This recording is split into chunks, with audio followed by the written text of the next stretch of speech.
Ladies and gentlemen, welcome to another episode of the Sens Nation podcast alongside the Senator Hot Stove. We've had a lot of good stuff happen in the past week. The last time we got together, Greg, it was a discussion about the big win over the Rangers, a big comeback, and that was the first of four really crucial games for the Sens, all against opponents who were in this wild card dogfight. They had Detroit this week, Philadelphia, Boston, and they took them all. Like, it couldn't have gone better for the Sens this week, and they are in very nice shape with a 5-point lead in the wild card race at the moment. So now they have Toronto and Montreal coming up this weekend, so those are two big ones as well. Linus Ullmark is just playing out of his mind right now. Our third man in, Drake Batherson, is off the schneid. And what is up with how the Sens are using their newcomer, Fabian Zetterlund? We'll talk about that and much more here today on the Sens Nation podcast. It is Steve Warren along with the coach, Greg Kennedy. Greg, how are you today? I'm good, Stephen. It's a great time of year for hockey, isn't it? The races, the Senators actually, not only are they in a race, but they're leading the race. The playoffs are coming soon. Looks like they're going to make it. It would take an absolute incredible fall from all world slide for them to miss the playoffs now. It's a great time to be a Sens fan. Red Wings game, Flyers game, or Bruins game? Which one impressed you most this week from the Sens? Wow. Well, the funny thing is, I don't think that any one of them was a 60-minute all-world performance, right? They had their ups and downs in each game. I was impressed most by I'd have to say the Flyer game, where there was a little bit of a pushback and a comeback and a resiliency, and I thought that game was their most impressive win of the three, anyway, in my mind. The Boston game was over early. Detroit was, I don't know, was it a great game or not. What were you thinking? What was your favorite game, or what was your best performance? It's certainly not the Flyer game, just because I really think Flyers are bad. That just looks like a bad team to me. I don't know how they've won that many games. So I just watched and I said, I feel like that's a team that the Sens should be beating. I would suppose it would be the Red Wings game. The Boston game was a bit squirrely. Like, it was well in control in the first period, but I didn't think they played that great in the second half. It certainly didn't feel like a 6-3 hockey game, but they're finding a way to get it done. They're having lulls, but this has been the MO of this team and what Travis Green has been trying to drive home for a long time, dealing with adversity. I don't know how many times we had to listen to media members go into the locker room. Is this a mentally fragile group right now? And it doesn't. Adversity continually hits this team, whether through injuries or whether it be in game, but they seem to respond really well to it, and that's been part of. And even if you look at the way their season has gone, basically since November, watch it in five. I put this on Twitter, and a lot of people were like, "Wow!" Basically, in 5-game increments, starting in November, give or take. There's some 5-0-1 in there. There's a 4-2-1 in there as well. But basically, in a 5 or 6 game increments, they're either really good or really bad. But they have those bad stretches, losing 4 or 5 in a row, and they always respond well. And they're currently responding well once again. They had that 5-game slide in and around the Four Nations face-off break, and now they're 6-0-1. So it's really good to see that, this group is not allowing the season to get away from them, games to get away from them, shifts and periods to get away from them. That's a new Ottawa Senators sort of a MO. And that's kind of why I look to the Flyer game, because that's the kind of game where earlier in the year or a year ago or 2 years ago, a game you should win, a game you shouldn't have any trouble, an opponent you shouldn't have much trouble with, and they lose. They find a way to lose. And I thought that was a good test, but test is the wrong word, but it was a good opportunity for them to show that we can take a blow and we can stay in a hockey game and we stick to the game plan and get the job done. And that game could have teetered and gone the other way, and then who knows what would have happened. Then they go into one of those bad 4-game stretches or something. That's why I took the Flyer game anyway.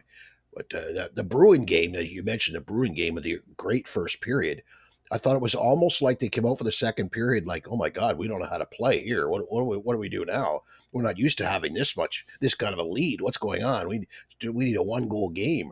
But they hung in there in the Bruin game too. What a save by Ullmark. It was a good game that if you just looked at the score, you'd think differently than the way the game was played. So let's go to the save right now. Okay. I would say that there were two amazing saves. Philadelphia, Boston. It's hard to believe we're going to have a competition between Linus Ullmark and Matthew Highmore for maybe candidates for saves of the year. If you were to pick one that will stay with you more than the other, which one would it be? Well, I'm not convinced that the Highmore one. I'm not convinced that puck wasn't going to hit the post anyway, Steve.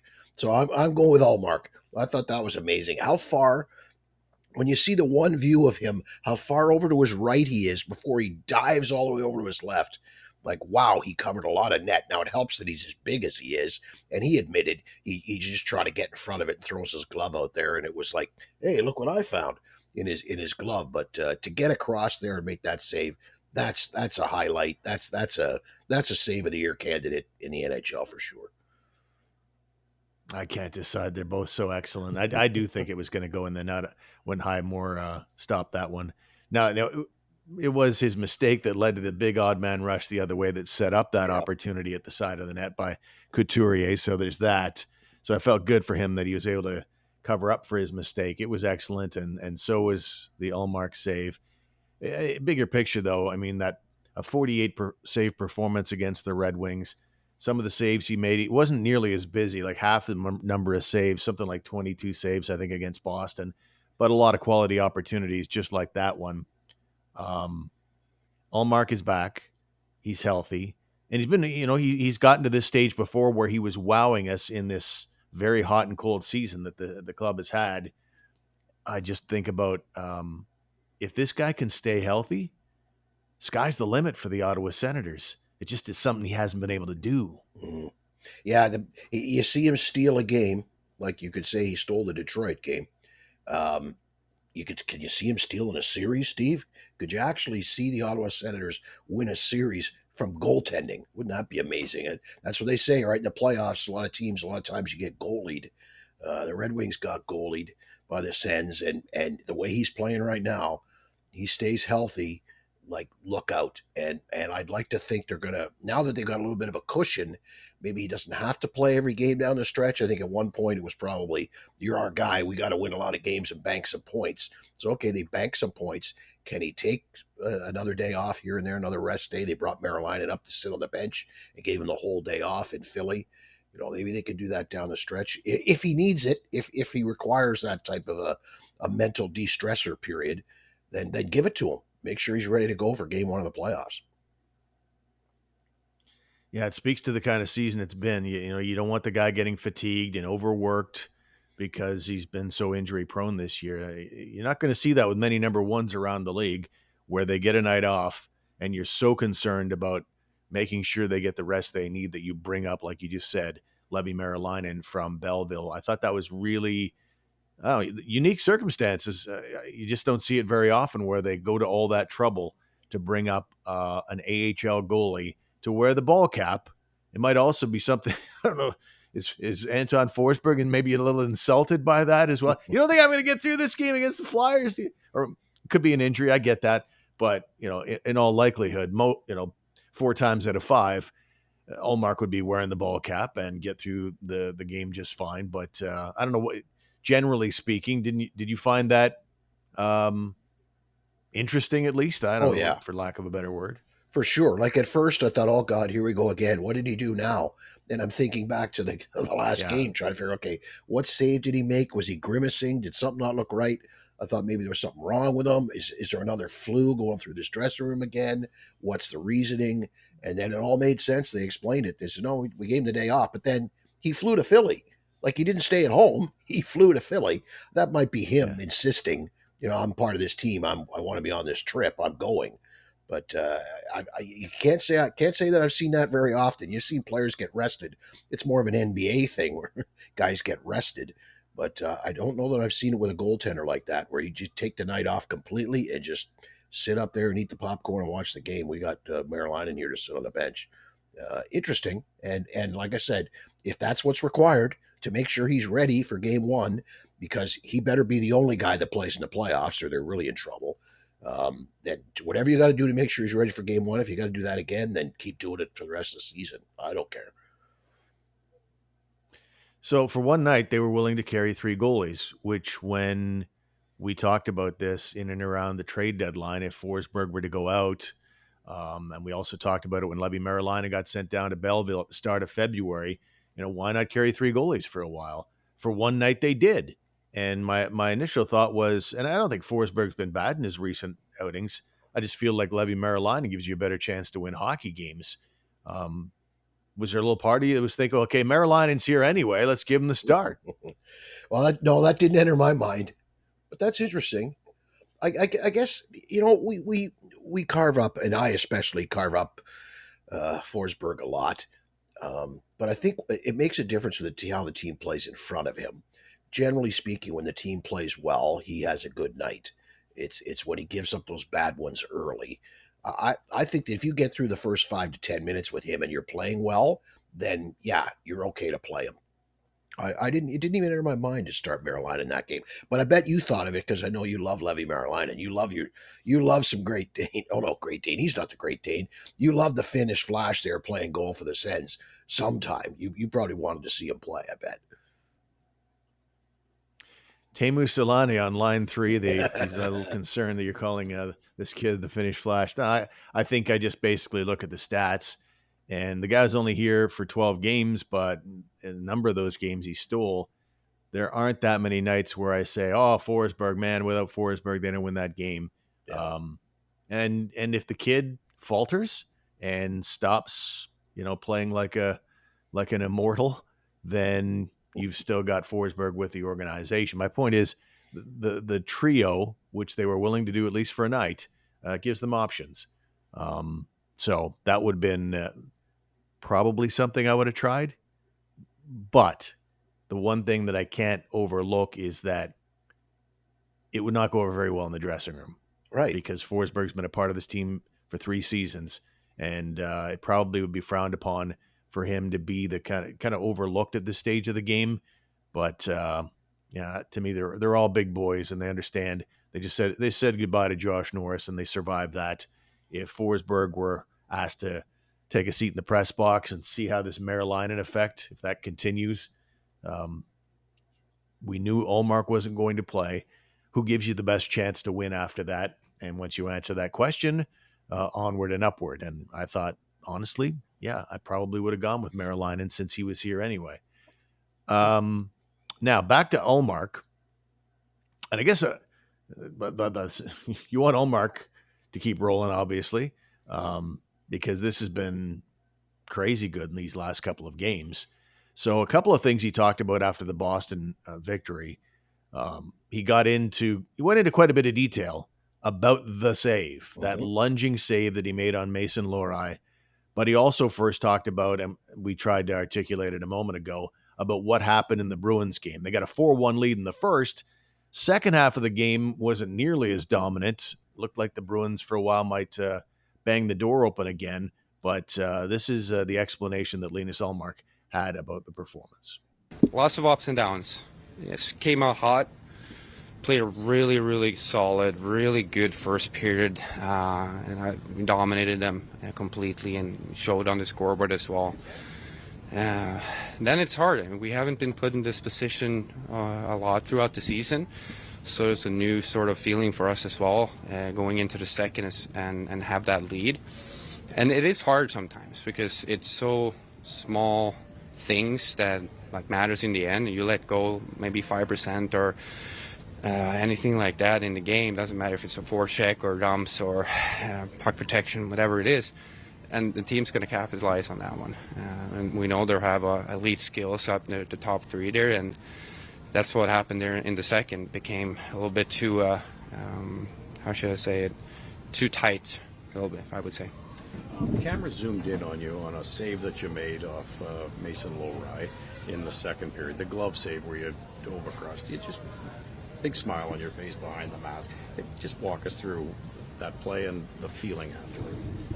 Yeah, so play developed on the right side. He comes in, can't remember who it was, but I basically played him one-on-one. he makes a great pass cross seam, and I don't really see it, but at the same time I'm just trying to get my footing and throw myself in there. And then I see the puck and I can extend my arm to catch it. It happened in the spur of the moment, but I'm happy that I found a way to just throw myself in there and didn't quit on it. When the puck enters your glove, what's the first thing that crosses your mind? I was just laughing. Like sometimes I can wonder, how did that happen? Like what happened prior? How did I get here? And you just have to smile and laugh about it because you saved it, and then let it go and focus on the next one, because you don't want to make a brilliant save like that and then end up having a bad goal right after, just because you're so caught up in the moment of, oh, I'm feeling like a stud now after making that save or something like that. You got to keep yourself toned down a little bit and focus on the next one. So there's Linus Ullmark in conversation with the media after the victory over the Boston Bruins. And I think he addressed it there. I mean, to make a save like that usually means I don't want to say overcommitted to the shooter, but you are super committed to the shooter. Mm-hmm. And for that cross ice pass, he basically just was down and out of position, but was able to dig in and lunge across like a young Brooks Robinson, like a young Craig Nettles, Tim Wallach of the Expos. A lot of old school baseball references there. It's a guy in the hot corner in baseball, just diving to make a sprawling glove save, and pretty darn special. But he did commit. He did bite pretty hard on the shot, did he not? Well, he has to play it, right? If he only goes halfway over, he gives up the whole short side. He's got to go over and get square to the shooter. He's got to be ready to play that shot, and count on defensive bodies and sticks to prevent that cross ice pass. I mean, that's how Alex Ovechkin, the other way around, scores all his goals over there. He gets a cross seam pass to a goalie who's committed to his left, and then it gets thrown over to his right. And there's Ovi slamming it home in an empty net. That's how those things happen. It's a cross seam pass. So I don't know that overcommitted is a strong word, Steve. He committed, period. He just made a commitment to the play to his right and was in his position, square to the puck and ready to make a save. And the guy made a great play, But the save will go on forever. We'll be talking about that one for a long time in this town, I think. Yep. I think so. And the Matthew Highmore one. I thought that was great as well. Matthew Highmore, who we'll take a time out of the program. Gear, right? You say the guy's got a first gear and a second gear and a third gear. Matthew Highmore was in guilt gear, Steve. That's what's known as guilt gear. Turn it over in the neutral zone, you find guilt gear in a hurry, and you get your butt back home on the back check. That's what happened there. Yeah. I'm going to Belleville. Anyway, that's sort of how it went down. When we come back, you might as well go ahead and send Fabian Zetterlund down to Belleville for all the usage he's getting since he was acquired from the San Jose Sharks. We'll talk about his usage. We'll talk about Drake Batherson getting off the schneid, and we'll have a glance at the NHL wildcard standings, all still ahead after these words.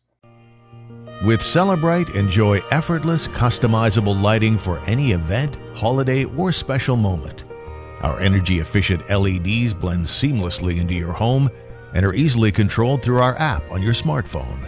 No ladders, no hassle, just year-round brilliance.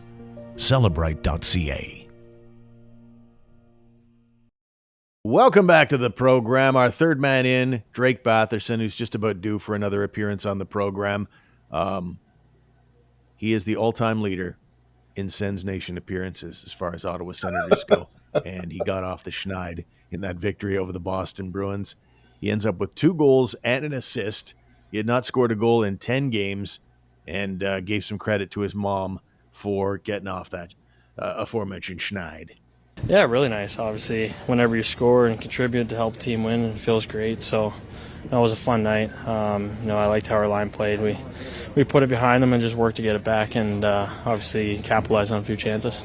You've mentioned at different points when maybe scoring wasn't going your way, that you've tried not to worry too much about it. So to see it finally go in and get 2 goals tonight, how does that feel?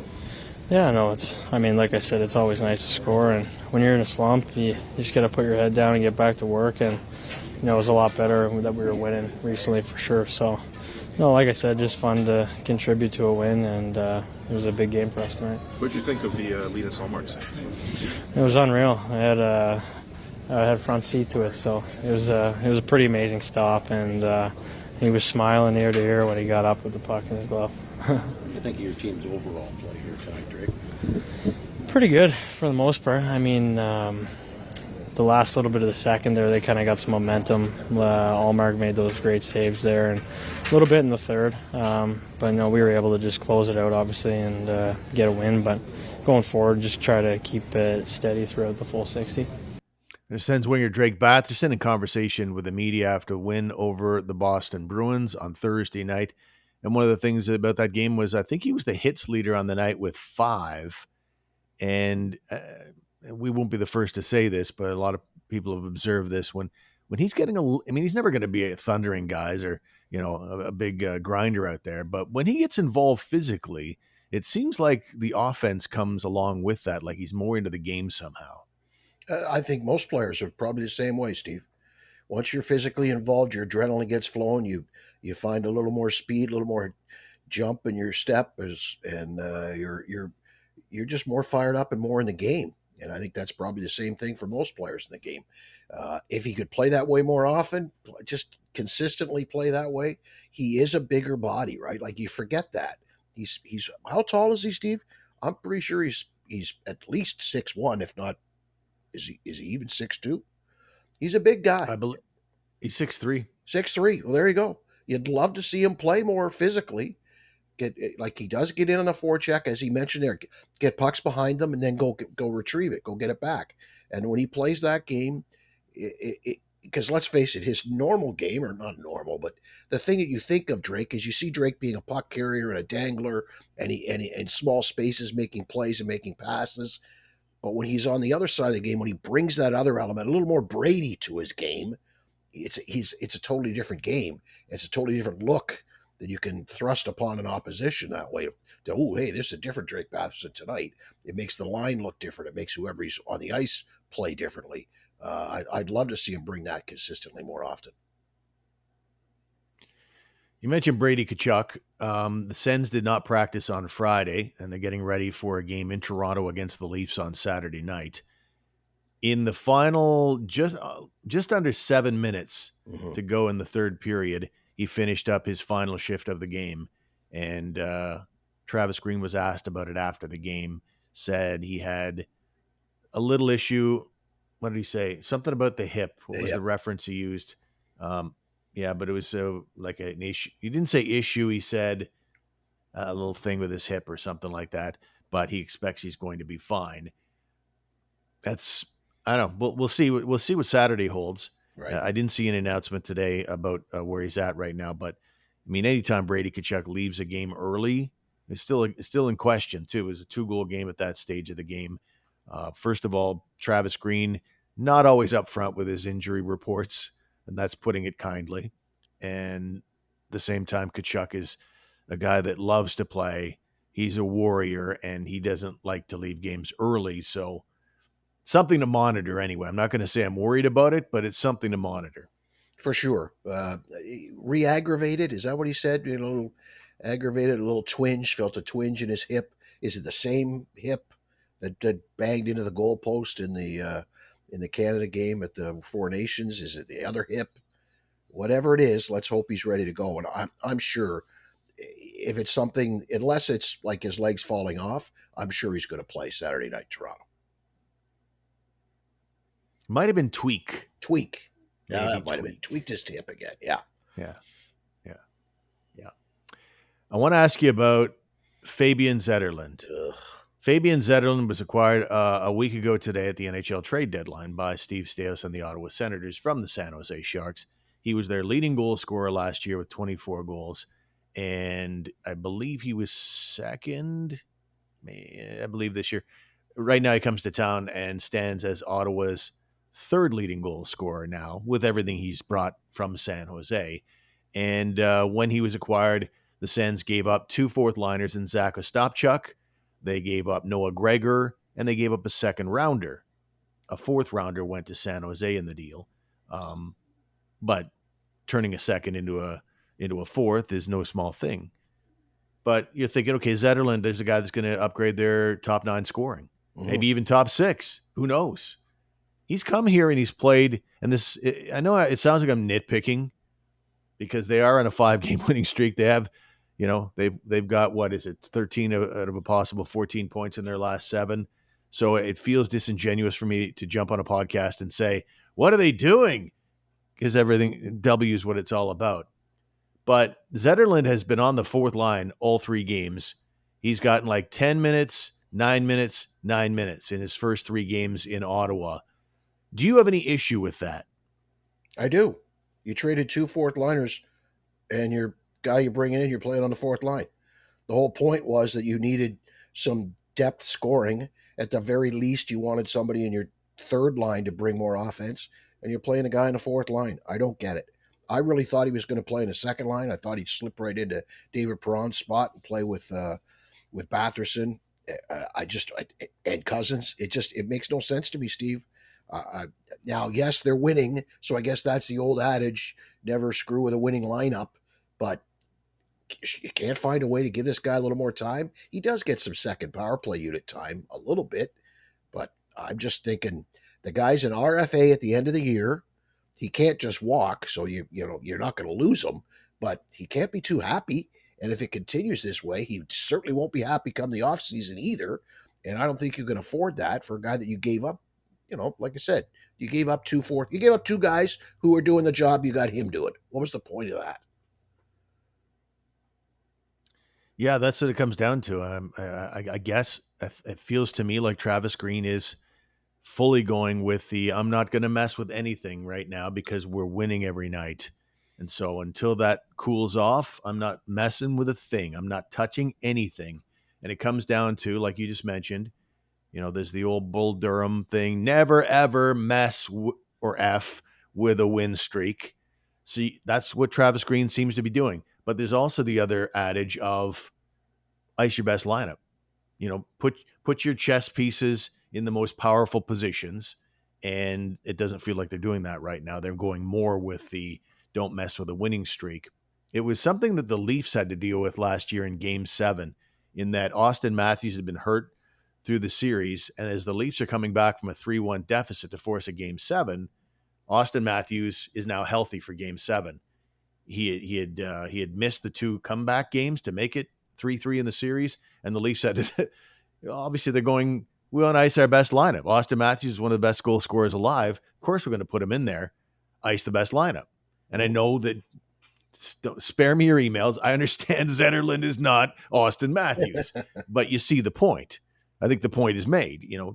If Zetterlund can help your scoring, then you go ahead and do that. And I'm also concerned about, wrecking the kid's confidence a little bit. The guy was playing 18 minutes a night in San Jose in his last game where he scored against Colorado before being traded to Ottawa.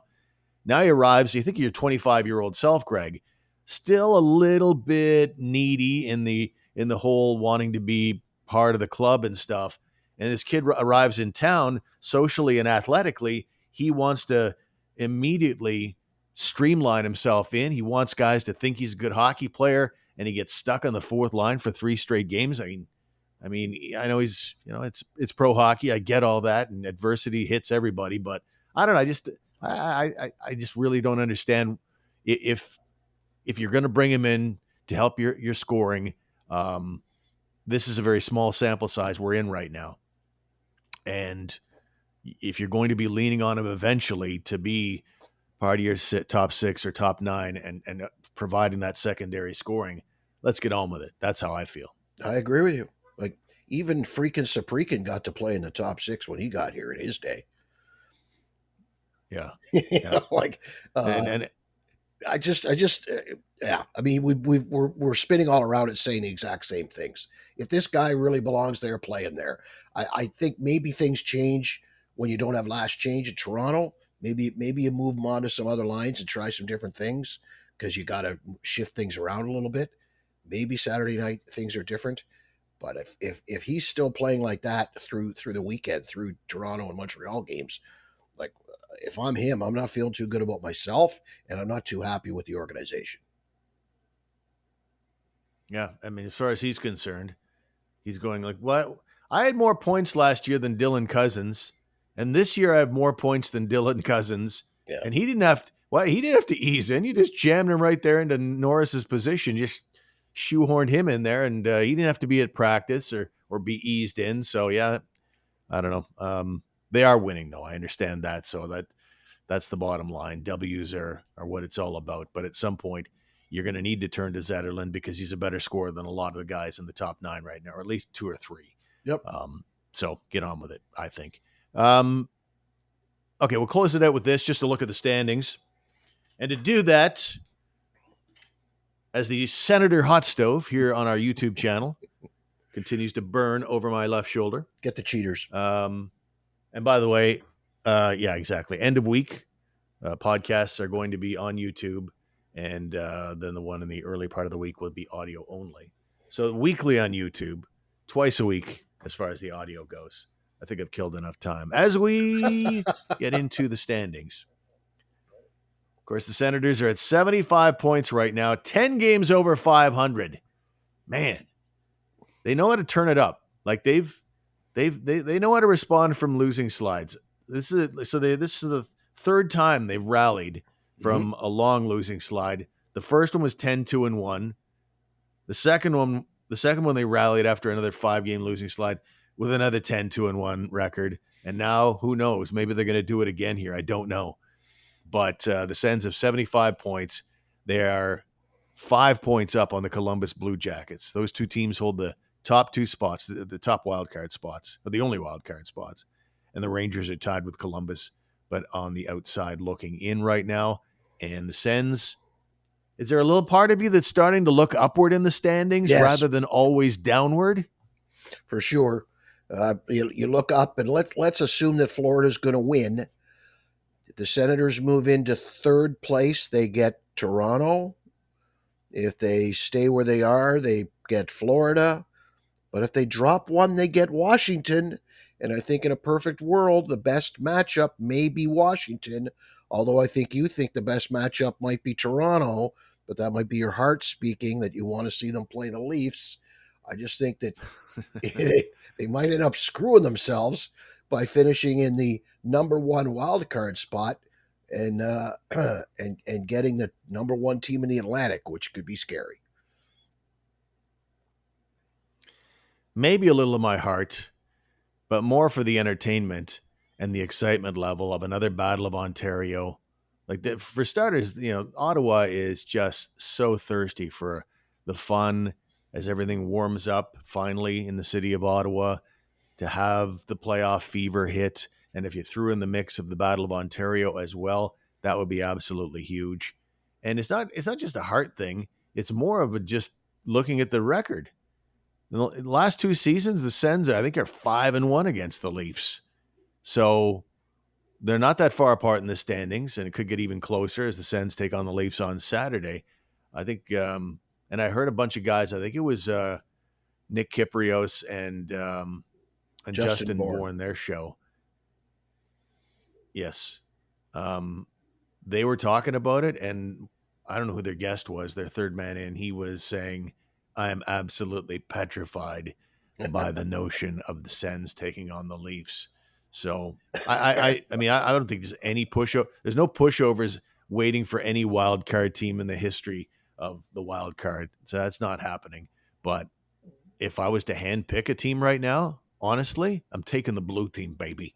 The blue team.